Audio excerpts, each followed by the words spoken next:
Asyhadu anna Muhammadan abduhu wa rasuluhu da'ila ridwani. Allahumma salli alaihi wa ala alihi wa ashabihi wa ikhwani. Para pemirsa yang dirahmati oleh Allah Subhanahu wa taala, kita lanjutkan bahasan kita dari Syarah Kitabut Tauhid karya Al-Imam Muhammad bin Abdul Wahhab rahimahullahu taala. Kita masuk pada bab ke-53 dan insyaallah pada kesempatan kali ini kita akan bahas dua bab, bab 53 dan bab 54. Bab 53, la yaqulu abdi wa amati, yaitu janganlah seorang berkata hambaku, hamba laki-lakiku dan hamba perempuanku, hamba laki-lakiku dan hamba perempuanku. Artinya ini pembicaraan tentang zaman dulu ya, tatkala masih ada perbudakan, maka tidak boleh seorang majikan memanggil budak laki-lakinya dengan ya abdi, wahai hamba laki-lakiku, atau dia panggil budak wanitanya wahai ya amati, wahai hamba perempuanku.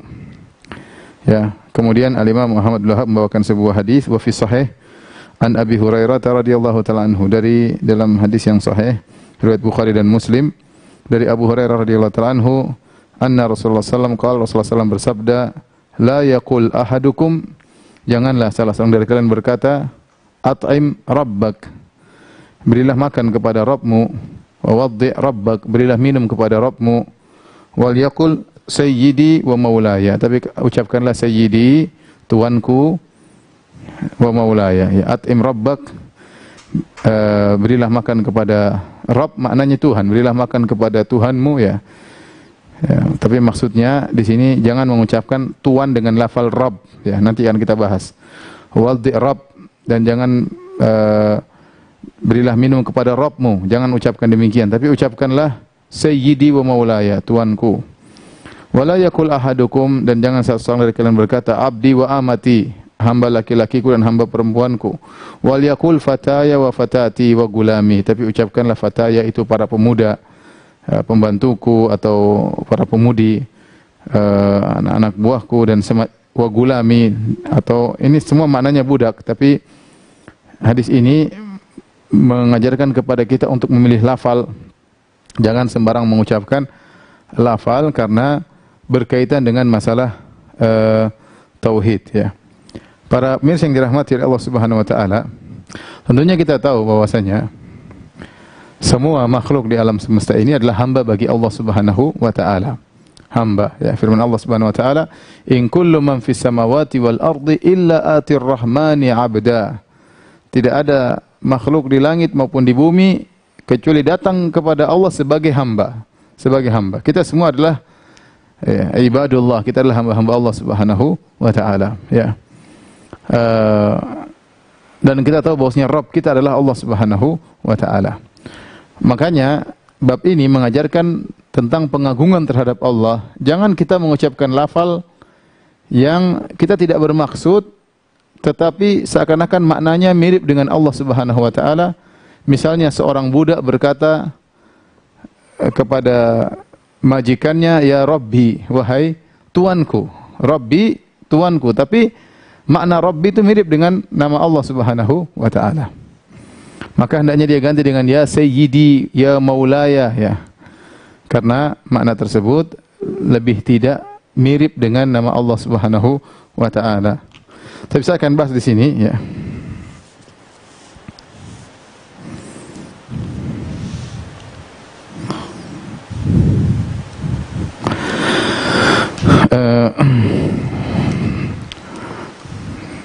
Makna misalnya kata Ar-Rabb, penggunaan kata Rabb.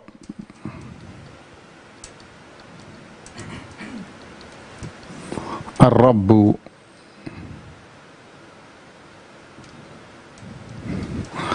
Ar-Rabbu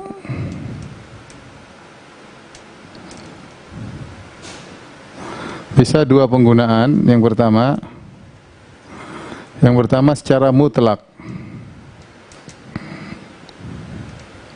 yaitu Ar-Rabbu. Maka ini tidak boleh kecuali hanya untuk Allah Subhanahu wa taala. Ini tidak boleh kecuali hanya untuk Allah. Allah semata. Ar-Rabbu, Ar-Rabbu ini pakai alif lam. Ar-Rabbu yaitu sang Rabb. Yang kalau kita mengartikan bahasa Indonesia artinya sang Rabb, ya. Sang pemilik, ya. Sang pemilik, penguasa, pengatur. Maka maksudnya adalah Allah Subhanahu wa taala. Kalau secara penyandaran, ya, ala sabilil idhafah, yaitu misalnya maksudnya Rabbu kada wa kada. Rabb artinya pemilik, yaitu kalau kita mengartikan pemilik ini dan itu. Beda dengan itu, Ar-Rabb, sang pemilik. Kalau sang pemilik berarti hanya Allah Subhanahu wa taala. Tapi kalau Rabbu kada, Rabbu ini, Rabbu itu, ya, pemilik ini dan itu, ya. Maka ini ada dua model, bisa dua kemungkinan. Pertama, jika diidhafahkan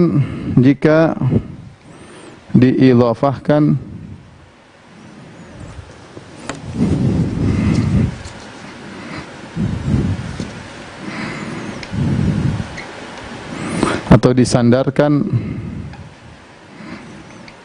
kepada benda mati, maka ini tidak mengapa. Ini tidak mengapa. Tidak mengapa. Contoh, Rabbud Dar. Rabbud Dar artinya apa? Sang pemilik rumah. Pemilik rumah. Misalnya Rabbul Ibil, pemilik onta. Maksud saya bukan benda mati, tapi apa maksudnya kepada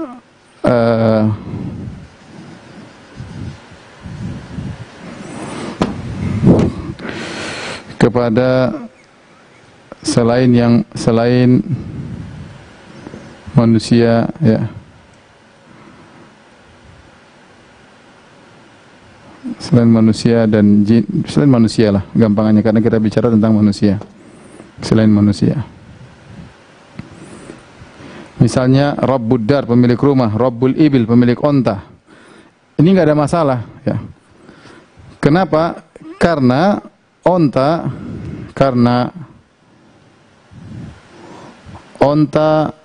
dan rumah, ya, tidak dibebani untuk beribadah.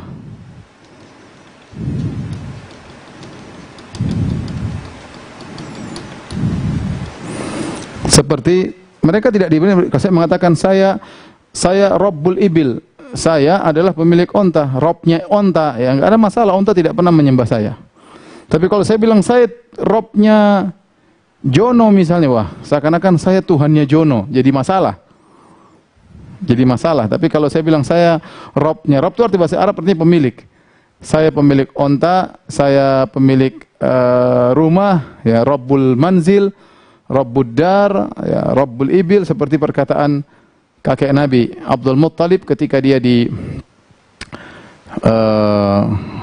dirampas ontanya oleh Abraha. Ketika ontanya dirampas oleh Abraha 200 ekor, maka Abdul Muttalib datang kepada Abraha. Kemudian mengatakan, "Mana onta-ontaku?" Maka Abraha berkata, "Saya heran kepada engkau. Saya kira kau datang untuk membela Ka'bahmu, Ka'bah Tuhanmu, tetapi ternyata kau datang untuk membela onta-ontamu, minta mengambil kembali onta-ontamu." Apa kata Abdul Muttalib? "Ana Rabbul Ibil." Saya pemilik onta. Rabbu, pemilik onta. Kembalikan onta-ontaku. "Walil Ka'bah Rabbun yahmiha." Ka'bah ada Tuhannya, pemiliknya akan menjaganya. Ya. Jadi kembalikan ontaku. Ya. Dalam hadis juga, dalam hadis Rasulullah SAW waktu itu ditanya, bagaimana dengan dhalatul ghanam? Bagaimana dengan kambing yang hilang? Kata Nabi SAW, ya, hiya laka aw li akhika aw li dhi'b. Kalau ada kambing yang hilang, ya kalau kau nggak ambil, ya akan diambil oleh saudaramu atau nggak dimakan oleh serigala. Terus bagaimana dengan dhalatul ibil? Sahabat ini tanya kepada Nabi, ya Rasulullah, kalau kita ketemu ada onta hilang di tengah jalan gimana? Nabi ditanya, bagaimana kalau kita ketemu onta hilang di tengah jalan? Nabi menegur, malaka walaha, apa urusanmu dengan onta tersebut? Laha hidha'uha wa siqa'uha, onta tersebut enggak usah kau ambil. Dia punya kaki yang dia bisa menendang, dia bisa berjalan, dia punya minum dan dia bisa minum berhari-hari persediaan minumannya, ya. Taridul ma, dia bisa datang ke tempat sumber air, wa tar'as syajar, dia bisa datang kepada pohon untuk makan. Ngapain kau tangkap onta, ya? Hatta yalqaha rabbuha. Hatta yalqaha rabbuha. Kata Nabi SAW tentang onta dalam hadis, ya. Dalam hadis, hatta yalqaha rabbuha. Artinya kata Nabi SAW, ya, kalau kau temu onta jangan kau ambil, biarin onta itu jalan sendiri nanti sampai ketemu dengan pemiliknya. Di sini Nabi mengatakan rabbuha, pemilik onta. Jadi tidak ada masalah. Penggunaan lafal rabb untuk hewan, untuk rumah, bukan kepada manusia, enggak ada masalah. Jadi masalah sekarang jika diidhafahkan kepada manusia, ya. Jika diidhafahkan, sandarkan kepada manusia, kepada budak, kepada manusia, ya, atau budak, ya. Maka untuk hal ini ada dua kondisi,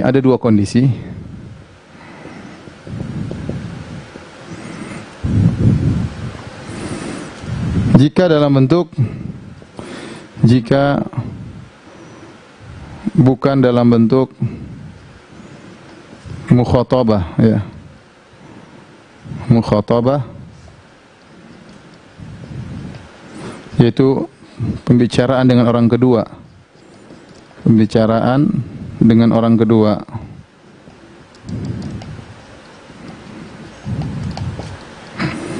Tetapi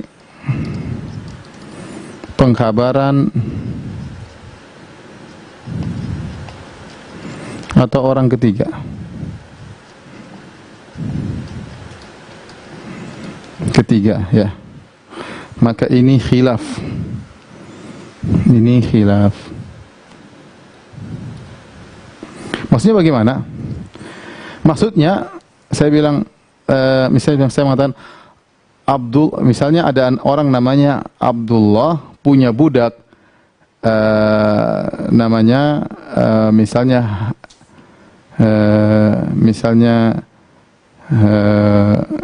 Hasan misalnya, atau Hasan punya budak namanya Abdullah. Hasan punya budak namanya Abdullah. Maka saya mengabarkan, saya bilang Hasan Rabbu Abdullah. Hasan Rabbi Abdullah. Karena Abdullah budaknya Hasan. Nah, ini boleh atau tidak? Ini ada khilaf di kalangan para ulama, ya. Sebelum kita membahas masalah ini, kita bahas yang disepakati tidak boleh, ya. Jika dalam bentuk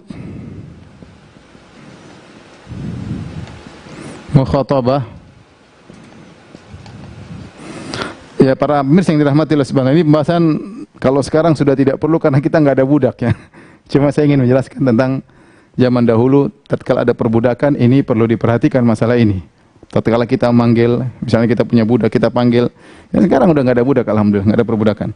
Jika dalam bentuk mukhatabah, pembicaraan terhadap orang kedua, yaitu pembicaraan terhadap orang kedua. Contoh, majikan berkata kepada budaknya, ya wahai ya abdi. Artinya apa? Wahai hambaku. Wahai hambaku. Atau dia mengatakan ya amati, sama ini, wahai budak perempuanku. Ya. Atau dia mengatakan at'im rabbak. Beri makan kepada Tuhanmu.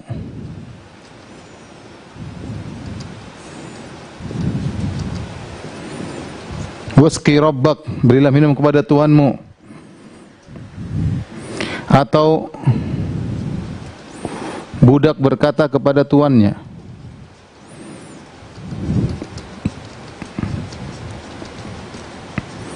Ya Rabbi, ya Rabbi, majikanku, wahai majikanku.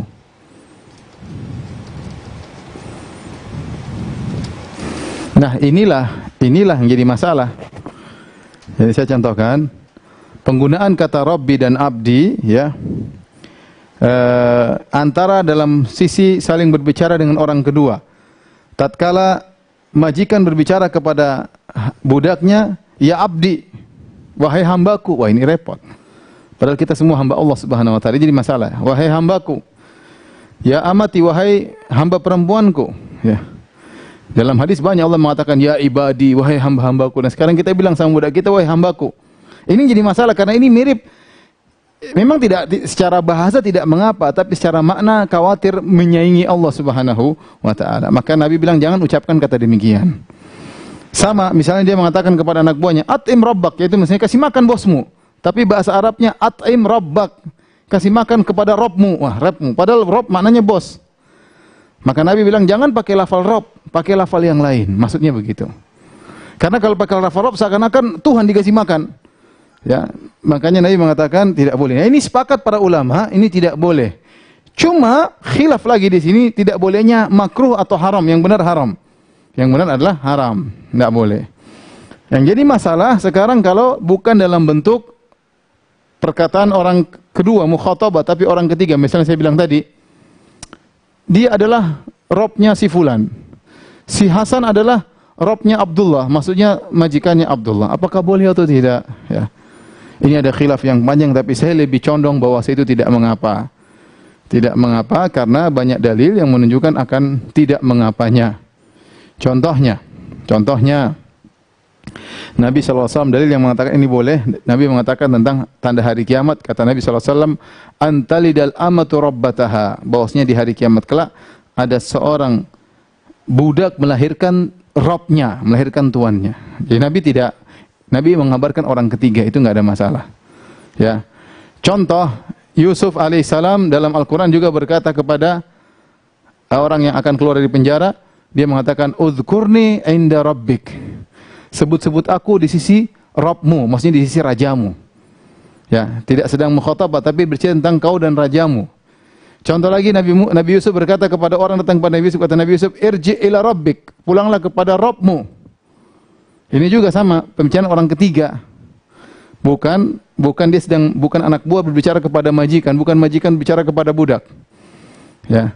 Contoh lagi, Nabi Yusuf waktu dirayu oleh Zulekha, kemudian dia berkata, innahu rabbi ahsana maswaya, sungguhnya majikanku, Rabbi, maksudnya bukan Allah, tapi maksudnya Rabbi, majikanku baik kepadaku. Sehingga kata para ulama, kalau dia bukan mukhatabah, bukan budak bicara sama tuannya, atau tuan berbicara dengan budaknya, maka enggak ada masalah berdasarkan dalil-dalil. Itu ada khilaf, tapi yang benar tidak mengapa. Para mirsa yang dirahmati Allah Subhanahu wa taala, inilah pembahasan kita. Maksudnya apa? Poin yang kita perhatikan di sini, ini poin yang paling penting. Jika terjadi perbudakan, maka tidak boleh antara majikan dengan budak menggunakan kata-kata yang seakan-akan menunjukkan persaingan kepada Allah Subhanahu wa taala. Maka tidak boleh majikan berkata kepada budaknya, ya abdi, enggak boleh. Wahai hambaku, ya amati, wahai hamba perempuanku, enggak boleh. Karena itu biasanya perkataan Allah kepada makhluknya. Tapi dia mengatakan, ya fityani misalnya, ya wahai ya gulami misalnya. Pakai kata yang lain, artinya sama, wahai budakku, ya. Enggak ada. Tapi kalau dalam rangka panggil memanggil, maka tidak boleh menggunakan kata ya abdi, ya amati. Demikian juga dia tidak boleh mengatakan at'im rabbak, wahai budakku, kasih makan Tuhanmu. Enggak boleh. Ya, tidak boleh karena itu pembicaraan antara majikan dengan anak buah, karena itu mirip dengan perkataan Allah kepada hamba-hambanya. Tidak boleh. Bagaimana caranya? Caranya diganti dengan lafal-lafal yang boleh. Jadi untuk ini, ya, Maka lafal-lafal diganti. Lafal Rabb diganti dengan Sayyid atau Maulaya, Maula. Maula, ini boleh ya, Maula. Ya. Kemudian misalnya abdi, lafal abdi, al-abd, hamba, diganti dengan gulam. Ya, supaya terhindar kata abd dan rabb. Adapun sayyid tidak mengapa. Kata sayyid datang dalam banyak ayat, dalam hadis-hadis. Rasulullah SAW menamakan orang dengan sayyid, ya. Memang ada hadis as-sayyid huwa Allah, sayyid adalah Allah Subhanahu wa taala, tapi itu maksudnya adalah sayyid yang sempurna, karena di antara makna as-samad itu as-sayyid alladzi qad kamula fi su'dadihi. Allah adalah pemilik yang paling sempurna. Tetapi lafal sayyid boleh diberikan kepada selain Allah Subhanahu wa taala. Seperti contohnya Nabi Yahya wa sayyidan wa hasuran, Allah mensifati dengan sayyid, ya. Contohnya Nabi mengatakan ana sayyidu waladi Adam yaumal qiyam, aku adalah sayyid pemimpin anak Adam pada hari kiamat seluruhnya. Contohnya seperti Nabi berkata kepada Hasan dan Husain, huma sayyida syababi ahli jannah. Hasan dan Husain adalah pemimpin para muda di surga. Abu Bakar dikatakan sayyid, bahwasanya Abu Bakar adalah pemimpin orang-orang tua di surga atau orang-orang dewasa di surga, ya. Kemudian Nabi pernah berkata kepada tentang Sa'ad bin Mu'adz, kata Nabi SAW, kumu ila sayyidikum, berilah kalian kepada sayyid kalian, pemimpin, ya. Kemudian Nabi berkata Sa'ad bin Ubadah, kata Nabi SAW, ala tasma'una ila ma yaqulu sayyidukum, tidak kalian mendengar apa yang diucapkan oleh sayyid kalian. Jadi lafal sayyid tidak ada masalah, jadi masalah lafal Rabb. Tapi alhamdulillah, ini pembahasan, saya ulangi lagi, sekarang tidak begitu penting. Kenapa? Karena sudah tidak ada perbudakan. Sudah tidak ada perbudakan, ya. Kapan perbudakan baru terjadi? Kalau terjadi peperangan. Jadi Islam datang, sudah ada perbudakan dipraktekkan di Persia, di Romawi, di mana negara mana, di Afrika, di segala dunia ada perbudakan. Islam datang dalam rangka mengatur perbudakan, bahkan untuk mengecilkan perbudakan. Makanya begitu banyak dalil-dalil yang menyuruh kita untuk membebaskan budak. Bagaimana pahala membebaskan budak, keutamaan membebaskan budak. Kemudian kalaupun kalian harus menahan budak kalian, tidak kalian bebaskan, maka harus kalian berbuat baik kepadanya. Makanya di antara wasiat terakhir Nabi ketika meninggal dunia, Nabi berkata apa? As-salat, as-salat wa ma malakat aimanukum. Kata Nabi, salat, perhatikan dan perhatikan budak kalian. Bayangkan, itu lafal yang terakhir di antaranya yang keluar dari Nabi SAW sebelum meninggal. Jadi Nabi intinya budak itu bebaskan. Kalau enggak bisa bebaskan, pergaulilah mereka dengan sebaik-baiknya. Pergaulilah mereka dengan sebaik-baiknya. Makanya Nabi mengatakan as-salat as-salat wa ma malakat aimanukum. Perhatikan salat, perhatikan salat, perhatikan budak-budak kalian. Ya. Seandainya terjadi peperangan, baru mungkin terjadi perbudakan. Salah satu sumber terjadinya perbudakan kalau ada peperangan. Adapun selain itu maka tidak boleh, seperti dipraktikkan oleh orang-orang merampas orang di jalan, kemudian diperbudak, menjual orang, ditangkapin, diperbudak, dijual. Ini enggak boleh, hukumnya haram. Mungkin terjadi perbudakan kalau terjadi peperangan. Dan ini suatu hal yang biasa dari zaman dulu, terjadi peperangan, maka yang kalah jadi budak. Tapi ini tidak wajib, bisa jadi kemudian terjadi kesepakatan dunia internasional, kalau perang tidak boleh memperbudak. Ya, tinggal mungkin disuruh bayar, ada pembayaran atau apa yang lainnya. Tapi intinya, jalan terjadi perbudakan kalau terjadi peperangan. Seandainya sepakat antara kaum muslimin sama orang kafir, kalau kita ada yang ketangkap tidak dijadikan budak, tapi kita perlu bayar, itu enggak apa-apa, enggak ada masalah. Tidak harus jadi budak. Mau dibebaskan boleh, mau disuruh tebusan boleh, terserah kesepakatan. Wallahu alam bisawab.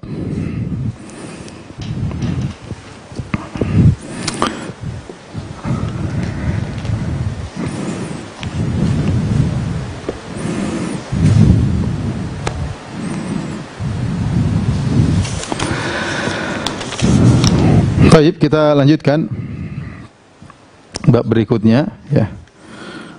Bab ke-54. Sama, ya, silakan dihapus, ya. Kalau sudah silakan dihapus.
Bab la yuraddu man sa'ala billah, tidak ditolak, tidak boleh ditolak orang yang meminta dengan menyebut nama Allah.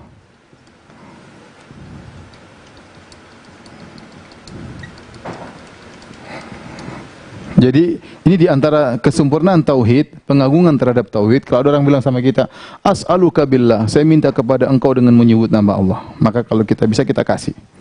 Kenapa? Karena dia telah meminta dengan menyebut nama Allah. Kita mengagungkan Allah, Allah Tuhan kita, Allah yang kasih kita rezeki, Allah yang kasih kita kemudahan. Kalau kita punya kemudahan, kasih aja. Kalau memang kita nggak ada masalah bagi kita, dan itu bentuk pengagungan terhadap Allah Subhanahu wa taala. Maka bab ini diingatkan kepada kita, kalau ada orang minta dengan menyebut nama Allah, maka hendaknya kita kasih, jangan kita tolak kalau itu tidak memudaratkan kita. Namun saya katakan, ini kalau di kita di tanah air, jarang orang yang seperti ini. As'aluka billah, saya mohon kepada engkau dengan menyebut nama Allah. Jarang, tapi kalau di Arab masih ada. Masih banyak ada orang-orang mengatakan as'alukum billah, saya mohon kepada kalian dengan mengucapkan nama Allah, ya, agar permintaannya diperhatikan, Tapi kalau di Indonesia tidak ada. Orang kalau datang tidak ada mengatakan minta pertolongan as'aluka billah, as'aluka billah. Ini bukan kebiasaan orang Indonesia, ya. Tapi kalau di Arab ini masih. Jadi kalau orang meminta sesuatu, mereka mengucapkan nama Allah. Nah, konsekuensi kita sebagai orang yang bertauhid, yang mengagungkan Rabbul Alamin, mengagungkan Allah, apa yang harus kita lakukan? Kata Nabi SAW, kalau kau mampu maka berilah, jangan kau pelit, ya. Saya bacakan hadisnya. An Ibni Umar radhiyallahu ta'ala anhuma, dari Ibnu Umar radhiyallahu anhuma qala, beliau berkata, qala Rasulullah sallallahu alaihi wasallam, Rasulullah SAW bersabda, man ista'adza billahi fa'a'idhuhu, barang siapa minta perlindungan dengan Allah, dengan menyebut nama Allah, maka lindungilah dia. Ini orang datang mengatakan dengan nama Allah lindungilah saya, atau dengan nama Allah jangan kau ganggu saya, ya, dia sebut nama Allah. Maka kata Allah kata Nabi fa'idhuhu, maka lindungilah dia. Kenapa? Karena dia telah menyebut nama Allah. Wa man sa'ala billah fa'atuh, kata Nabi, barang siapa yang minta dengan nyebut nama Allah, maka berikanlah. Wa man da'akum fa'ajibuh, barang siapa yang mengundang kalian, maka penuhilah undangannya. Wa man sana'a ilaikum ma'rufan fakafi'uh, barang siapa yang berbuat baik, memberikan kebaikan bagimu, maka balaslah dengan setimpal. Fa illam tajidu ma tukafi'unahu, kalau kalian tidak mendapati yang setimpal untuk kalian balas, fad'u lahu, maka doakanlah dia, hatta tarau annakum qad kafatumuhu, sampai kalian merasa bahwasanya kalian telah cukup untuk membalas kebaikannya. Ya. Yang pertama yang kita bahas, ya, adalah tentang meminta dengan menyebut nama Allah. Hukum sikap kita terhadap orang yang meminta, bagaimana sikap kita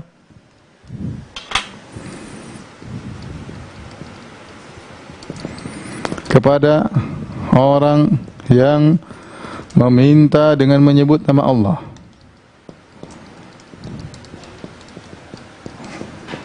Orang ini mengatakan as'aluku billah, dia mengatakan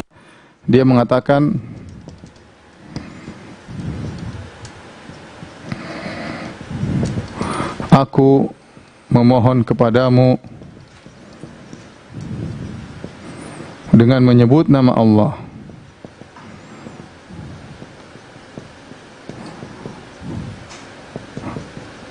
Nah, bagaimana sikap kita? Kalau orang datang kepada kita, kata dia, ya Ustaz, dengan nama Allah saya minta mobilmu misalnya. Gimana? Kita kasih enggak? Kata Nabi, fa'atu, barang siapa yang minta kepada engkau dengan nama Allah, maka kasihkanlah. Ya, dia datang dengan nama Allah. Engkau kan bertauhid, Ustaz. Ini saya minta mobilmu, gimana? Kasih atau tidak, ya? Mobil-mobilan kasih kita. Kalau mobil beneran. Taib. Ada dua kondisi. Kondisi orang tersebut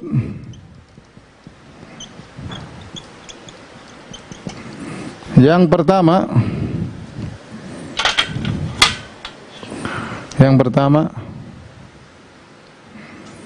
dia hanya sesekali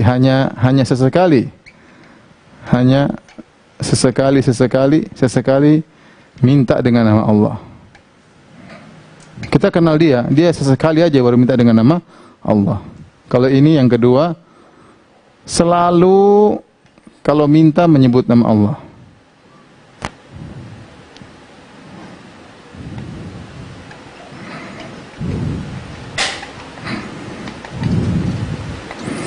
Maka kata sebagian ulama, kalau orang itu ternyata kemana-mana selalu minta, kemana-mana ya, kemana-mana minta kesana kesini dengan menyebut nama Allah Subhanahu Wa Taala, maka ini tidak perlu kita gubrisi, tidak perlu diperhatikan. Karena pada hakikatnya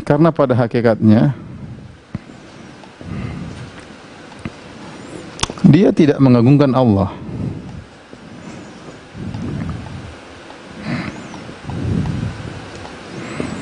Dia seakan-akan seperti menjual Allah, meremehkan sedikit. Oh, demi Allah minta, demi Allah, demi Allah. Orang seperti ini tidak perlu kita gubrisi. Tapi kita dapati orang seperti ini, dia orangnya jarang minta, kemudian sesekali aja dia mengatakan as'aluka billah. Dia serius, dia menyebut nama Allah. Nah, bagaimana kalau begini? Ini pun ada beberapa kondisi.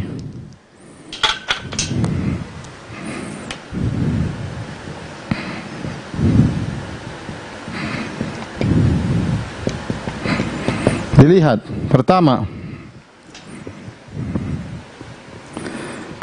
jika permintaannya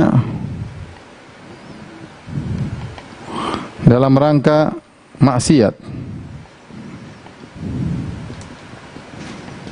maka tidak boleh dipenuhi.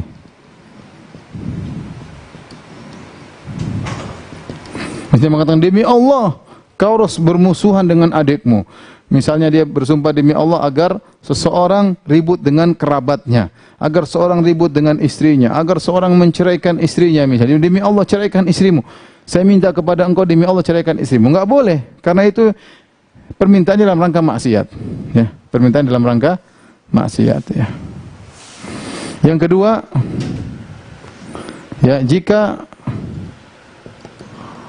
permintaannya pada perkara yang merupakan haknya,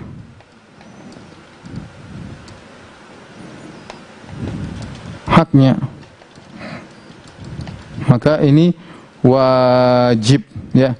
Contoh, kita punya hutang sama dia dan sudah jatuh tempo, dia tagih-tagih, kita nggak pernah bayar karena kita banyak alasan. Tahu-tahu dia datang bilang demi Allah saya minta kepada engkau lunasi hutangmu.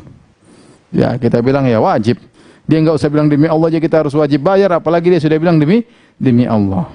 Ya, maka jika permintaannya daripada perkara yang merupakan haknya, wajib kita penuhi. Taib. Yang berikutnya, jika tiga, pada perkara yang kalau kita penuhi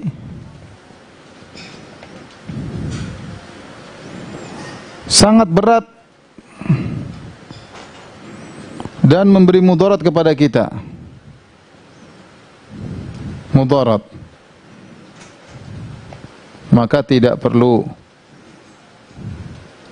Contoh, dia datang kepada kita, dia bilang demi Allah saya menyebut nama Allah, saya minta rumahmu. Ya ngawur lah. Gimana mau kasih rumah memberi nama Allah, mau nama Allah 1000 kali, ya nggak bisa juga, nggak akan. Bukan karena saya tidak menghargai Allah, tapi ini permintaan yang tidak boleh. Allah larang minta seperti ini. Bagaimana kau minta sesuatu yang beri mudarat kepada orang yang kau mintai? Demi Allah saya minta motormu, kita lagi perlu motor kita diminta sama dia, sebut nama Allah. Kamu kan bertauhid, sudah ngaji tauhid, kasihkan motormu kepada aku. Kalau enggak kau enggak mengagungkan Allah. Bilang enggak, ente ngaji tauhidnya belum selesai. Enggak boleh kata ustaz kalau memberi mudarat. Enggak boleh. Ya. Enggak boleh ya. Yang keempat, ya. Kalau kita mampu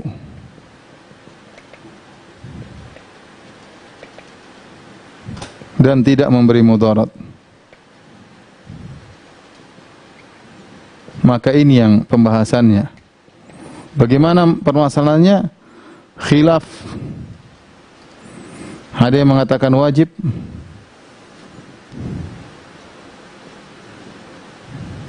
wajib, ada yang bilang sunnah.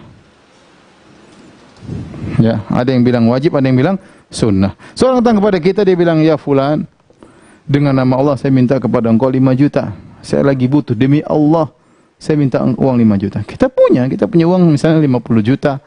5 juta ada meskipun berat tapi kita mampu. Kalau kita keluarkan 5 juta sama dia, kita nggak dapat mudarat. Dan kita tahu orang ini bukan orang yang suka minta kemana-kemana, kesana kesini. Dia lagi butuh. Bagaimana hukumnya? Sebenarnya Allah mengatakan hukumnya wajib. Dia sudah menyebut nama Allah dan kau mampu dan kau mengagungkan Allah. Allah kasih kau rizki. Kenapa kau pelit? Dan terlalu banyak dalil tentang keutamaan bersedekah, berinfak. Ayat begitu banyak. Wa anfiku banyak. Allah puji wal musaddiqina wal musaddiqati. Allah memuji orang memberi bersedekah. Ayat banyak sekali. Ayat banyak sekali di Al-Quran. Hadis-hadis banyak banget tentang masalah keutamaan apa? Memberi infak atau sedekah. Kata Nabi wassadaqatu burhan. Sedekah adalah bukti keimanan. Nah, kalau orang tersebut, saya taruhlah saya punya uang 100 juta. Dia datang kepada saya. Ya fulan, demi Allah saya minta 10 juta. Subhanallah. 10 juta berarti 10% dari hartaku. 10%, ya. Ya, dia bilang dengan nama Allah. Kita kalau kasih, kita nggak dapat mudarat, masih ada 90 juta. Kita tahu dia orang ini tidak suka minta nama Allah di sana sini, bukan suka ngobrol nama Allah. Tapi dia minta, dia ada keperluan. Bagaimana hukumnya kita kasih 10 juta itu? Ada khilaf. Ada yang mengatakan wajib karena dia sudah mengatakan nama Allah. Ada yang mengatakan hukumnya apa? Sunnah. Tapi semua sepakat kalau seorang memberikan dalam rangka mengagungkan Allah meskipun berat bagi dia ya, dan tidak beri mudarat bagi dia, berat 10 juta dikeluarin dari 100 juta, berat. Kita punya uang total cuma 100 juta. Kita tahu dia minta 10 juta. Tapi kalau kita kasih karena Allah, Allah akan berikan apa? Gantinya, ya. Ini maksud tadi kalau ada orang minta nama dengan nama Allah Subhanahu wa taala. Nah, saya kalau di Saudi betapa sering saya dulu punya kawan seorang polisi, sampai sekarang masih kawan, baru kemarin masih hubungan WA terus, masih kontak-kontakan. Dia Masya Allah polisi tapi dia hafidh Quran, imam masjid, ya. Dia intel di sana, dia di Madinah. Terus waktu saya belum punya mobil, tiap pagi dia jemput saya sholat subuh ke Masjid Nabawi, tiap hari. Jarang-jarang dia tidak datang, tapi secara umum sering sekali dia ngantar saya ke Masjid Nabawi. Kemudian kalau saya ketemu dia, selalu dia yang bayar. Selalu dia yang bayar. Selama saya bertahun-tahun bergaul sama dia, ya dia orang kaya, kita nggak kaya banget, cuma ya lebih kaya daripada mahasiswa lah, gampangannya demikian. Jadi selalu dia bayarin. Sekarang saya sudah lulus, saya datang umroh, dia undang makan, kata dia ayo makan, ayo, saya ajak dia makan. Kemudian begitu waktu di kasir, langsung saya keluarkan uang, saya bilang ya akhi, maaf sekarang saya sudah kaya ya. Saya yang bayar, kata dia, demi Allah saya yang bayar. Dia bilang demi Allah saya yang bayar. Ya sudahlah. Saya bilang enggak, saya sudah demi Allah juga. Enggak, saya demi Allah lebih dulu, kata dia. Ya sudahlah. Akhirnya ya sampai sekarang dia tetap aja yang bayar. Padahal bisa jadi kita lebih daripada dia. Tapi demikianlah, maksud saya ada kawan-kawan Masya Allah begitu dermawan ya. Tapi orang Saudi seperti itu, kadang-kadang kita mau bayar, enggak, demi Allah saya yang bayarin. Ya sudah, dia sudah as'aluka billah, kata dia, saya mohon kepada engkau, saya yang bayar, kau enggak boleh keluar sama sekali. Ya sudahlah. Tapi itu contoh bahwasanya kalau ada orang mohon kepada kita dengan menyebut nama Allah dan kita mampu, dan kita tahu orang ini bukan orang yang ngobrol nama Allah Subhanahu wa taala, maka hendaknya kita bantu. Dia telah bertawassul dengan menyebut nama Allah. Kita sebagai hamba Allah yang diberi kemudahan oleh Allah, diberi rizki oleh Allah Subhanahu wa taala, hendaknya kita keluarkan sebagian dari apa yang Allah berikan kepada kita untuk membantu orang tersebut. Baik, pembahasan berikutnya di sini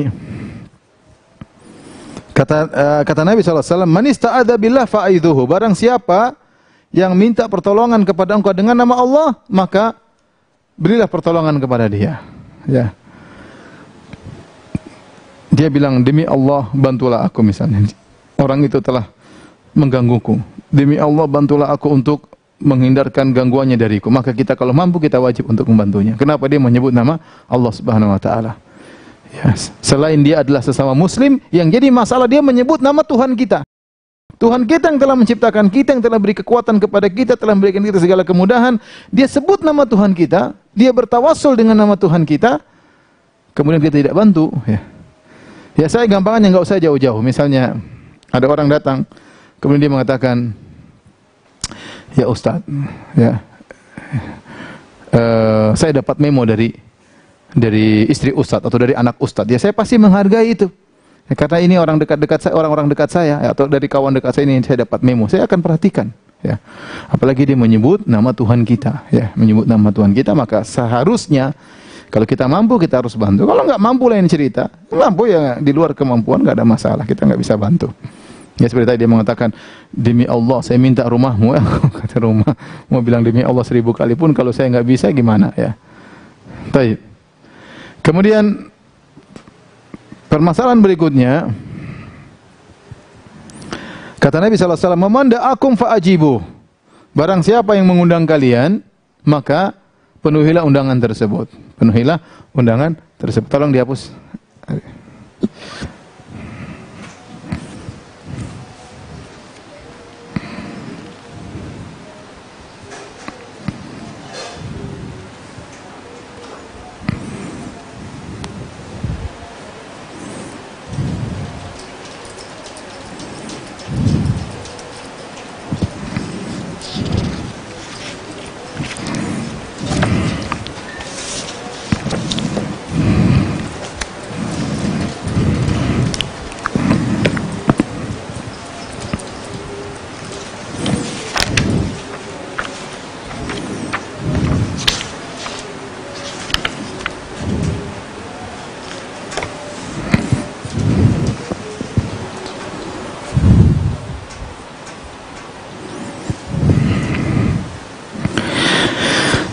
Kata Nabi SAW, "Wa man da'akum fa'ajibu."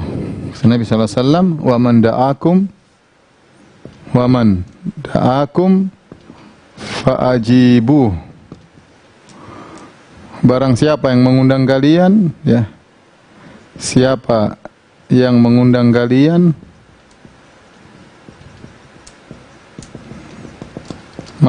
maka penuhilah,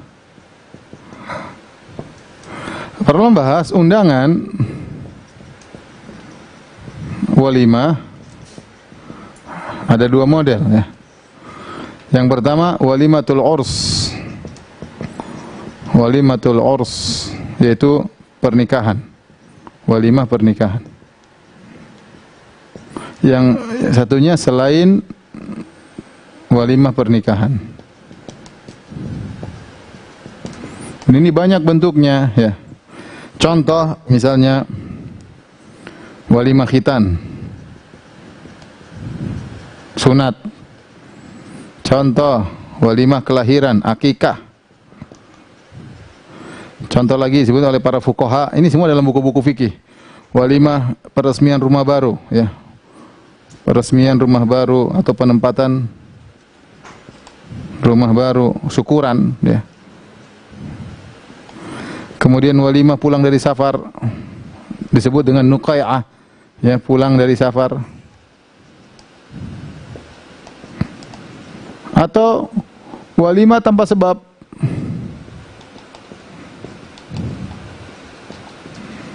Disebut dengan ma'dubah. Ma'dubah yaitu undangan makan, pingin undangan makan saja. Ya, ini contoh. Bagaimana hukumnya?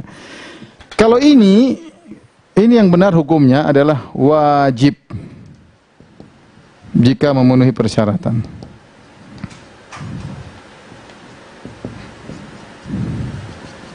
Persyaratannya disebutkan dalam buku-buku fikih. Apa persyaratan walimah yang wajib untuk dipenuhi? Contohnya walimah tersebut, walimah yang pertama, karena sebagian orang walimah nikah sampai 3 kali. 2 walimah pertama, yang kedua tidak harus safar, tidak sampai safar sana sini. Kalau safar tidak wajib, tapi mau pergi alhamdulillah lebih baik, tapi tidak wajib. Ya. Kemudian tidak misalnya memberatkan, misalnya kalau walimah tersebut harus bawa misalnya amplop 3 juta, ya ini enggak punya uang ya sudah enggak usah datang walimah. Enggak memberatkan, enggak wajib. Kemudian walimah tersebut ternyata yang hadir cuma orang kaya doang, yang miskin enggak ada. Dia enggak ngundang orang miskin, ngundang orang kaya tersebut enggak ada. Kata Nabi sallallahu alaihi wasallam, "Syarrut ta'am ta'amul walimah, yud'a alhal aghniya wa yutrakul fuqara." Yang diundang cuma orang kaya, yang miskin tidak diundang. Makanan buruk kata Nabi, adalah makanan walimah yang diundang cuma orang kaya. Misalnya terjadi kemaksiatan manggil penyanyi dangdut yang lainnya, enggak, kita enggak usah datang. Tapi kalau ternyata walimah tersebut syar'i kemudian tidak, maka wajib untuk datang. Adapun selain walimah pernikahan, maka yang benar hukumnya ini khilaf, tapi yang benar hukumnya, yang rajih hukumnya sunnah. Ya. Apa hukumnya datang ke walimah khitan? Sunnah. Datang ke walimah akikah? Sunnah. Peresmian rumah baru hukumnya apa? Sunnah. Pulang dari safar bikin walimah, hukumnya apa? Sunnah. Ajak undang makan siang, makan malam, hukumnya apa? Sunnah. Ya. Orang telepon, fulan, saya ajak ke walimah. Walimah apa? Walimah ya, saya bikin undangan makan. Hukumnya apa? Sunnah atau wajib? Sunnah. Tanya, masakannya apa? Kambing guling, oh, wajib datang. Tempe goreng sunnah, nggak datang. Jadi ini seperti ini namanya hukum yang disebut dalam hadis Nabi Shallallahu Alaihi Wasallam. Kemudian kata Nabi Shallallahu Alaihi Wasallam selanjutnya, wa man sona ilaikum ma'rufan fakafi'uhu. Barang siapa yang melakukan kebaikan kepada kalian, maka balaslah dengan setimpal. Ini yang kalau kita mampu, ada orang kasih kita sesuatu, kita balas sesuai dengan kemampuan kita. Kenapa? Kata Ibnu Taimiyah rahimahullahu taala, agar kita tidak berusaha untuk tidak berhutang budi kepada manusia. Ya. Agar hati kita tidak rendah di hadapan dia. Hati kita tidak rendah di hadapan dia. Kalau orang terlalu buat baik sama kita, akhirnya kita rendah sama dia ya. Apalagi orang tersebut ternyata kurang ajar ya. Ngungkit-ngungkit sana sini ya. Tetapi kalau kita tidak mampu, orang itu baik sama kita, kita enggak mampu, kata Nabi, fa illam tajidu ma tukafi'unahu, kalau kalian tidak mampu membalasnya, fad'u lahu, maka doakanlah dia. Hatta taru annakum qad kafa'tumu, sampai kalian merasa kalian telah membalas kebaikannya. Maksudnya apa kata sebagian ulama? Kalau orang itu pemberiannya biasa, tidak artinya berarti tapi tidak begitu luar biasa, kita doakan secukupnya. Tapi kalau orang itu memberikan kita sesuatu yang sangat luar biasa, maka wajib kita untuk selalu mendoakannya. Oleh karenanya kata Al-Imam Ahmad rahimahullah, sittatun ad'u lahum fi sahar. 6 orang yang aku senantiasa doakan mereka di waktu sahur, di waktu Allah turun ke langit dunia. Di antaranya Imam Syafi'i rahimahullah taala. Kenapa? Karena Imam Ahmad merasa apa yang diberikan oleh Imam Syafi'i kepada dia sangat bernilai dalam kehidupannya dunia dan akhiratnya. Sehingga dia senantiasa mendoakan gurunya di waktu sahur ya. Demikian juga ada kawan-kawan kita harus mendoakan mereka sampai kita rasa bahwasanya doa tersebut cukup. Kalau kita merasa belum cukup, doain terus. Kalau kita mampu balas, terkadang orang yang berbuat baik sama kita tidak mau balas, dia tidak ingin membalasan. Contoh, ada raja kasih kita bantuan. Ya raja tidak mau dibalas lah. Kalau kita balas kepada raja tersebut seakan-akan kita menghina dia ya. Apa yang kita berikan kepada dia? Ya kita doakan. Doakan dia misalnya. Ada pejabat, ada orang kaya misalnya memberikan kita sesuatu, dia tidak butuh balasan, dia punya harta berlebihan. Maka yang kita lakukan adalah banyak mendoakan. Ini diajarkan oleh Nabi sallallahu alaihi wasallam. Supaya apa? Supaya kita lebih bertauhid kepada Allah Subhanahu wa taala. Jangan sampai hati kita tunduk kepada selain Allah Subhanahu wa taala. Tapi kalau kita mampu membalas sesuai dengan yang semisalnya, maka lakukanlah. Itu yang terbaik. Kemudian kalau paling tidak kita mengatakan jazakallahu khairan. Ya. Barang siapa yang orang berbuat baik kepadanya kemudian dia mengatakan jazakallahu khairan, faqad ablagha fis sana, maka dia telah bersungguh-sungguh dalam memuji atau memberi kebaikan kepada orang tersebut. Makanya saya ingatkan kepada diri saya dan juga para ikhwan, ada orang berbuat baik sama kita apapun, jangan kita sepelekan. Paling tidak kita mengatakan jazakallahu khairan. Waktu kita mengucap jazakallahu khairan, juga kita serius, kita doakan dia. Ya, kita doakan dia. Apalagi kalau dia sengaja berbuat baik kepada kita, dia sudah memikirkan kita, dia sudah ingin memberikan sesuatu kepada kita, dia entah belikan kue, entah apa, kita kasih jazakallahu khairan. Semoga Allah memberi kebaikan bagimu. Apa kebaikan kita yang kita berikan sebenarnya enggak ada apa-apanya. Tapi kalau Allah yang kasih kebaikan dunia pun kebaikan akhirat, maka sangat luar biasa. Maka saya ingatkan kepada diri saya, kepada para pemirsa yang dirahmati Allah Subhanahu wa taala, jangan pelit-pelit untuk mengucapkan jazakallahu khairan. Ya, paling itu saya katakan boleh itu paling minimal tapi sangat berarti. Ya, kalau seorang sudah tidak tahu berterima kasih sama orang lain, ya, repot. Kata Nabi sallallahu alaihi wasallam, la yashkurullah man la yashkurin nas. Ya, orang tidak bersyukur kepada Allah, tidak tahu berterima kasih kepada manusia. Baik, karena waktu sudah azan, demikian saja kajian kita para pemirsa yang dirahmati Allah Subhanahu wa taala. Insyaallah kita lanjutkan pekan depan. Kita masih ada sekitar 12 bab lagi, mudah-mudahan bisa selesai kitab tauhid dan kita bisa lanjutkan pada kitab yang lain kalau selesai. Wabillahi taufiq wal hidayah. Assalamualaikum warahmatullahi wabarakatuh.